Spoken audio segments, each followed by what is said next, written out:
आहे आणि हे स्वातंत्र्य मिळवण्यासाठी अनेक वीरांनी आपले बलिदान दिले, परंतु अनेकांनी आपले लेखणी शस्त्र बनवून आपल्या शब्दांद्वारे जनतेमध्ये अस्मिता पसरवण्याचे कार्य केले। त्यापैकीच विनायक दामोदर सावरकर हे एक। मित्रांनो, आज मी तुम्हाला त्यांच्या उमटलेल्या एका कवितेबद्दल सांगणार आहे। विनायक दामोदर सावरकर यांचा जन्म 25 मे 1883 रोजी नाशिक जवळील बगुल या गावात झाला।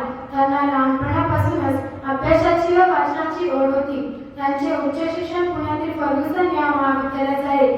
सावरकर हे केवळ स्वातंत्र्य सैनिक नव्हते, तर ते एक श्रेष्ठ कवी, लेखक व विचारवंतही होते।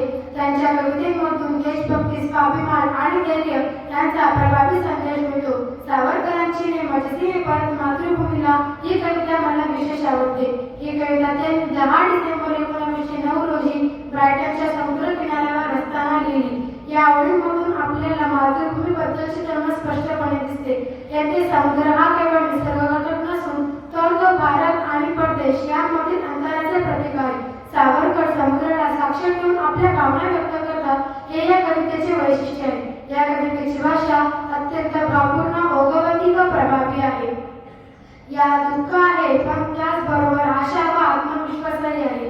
परकीय गुलामगिरीमुळे देशावर आलेल्या दुर्दैवाची जाणीव या कवितेतून होते।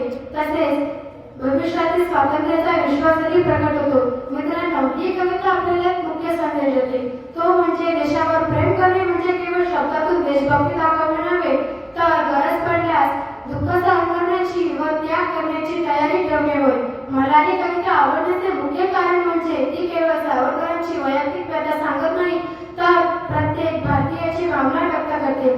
जरी आपण स्वातंत्र्यात मोकळा श्वास घेत नसलो तरी या स्वातंत्र्यासाठी किती त्याग झाले याची जाणीव ही कविता करून देते।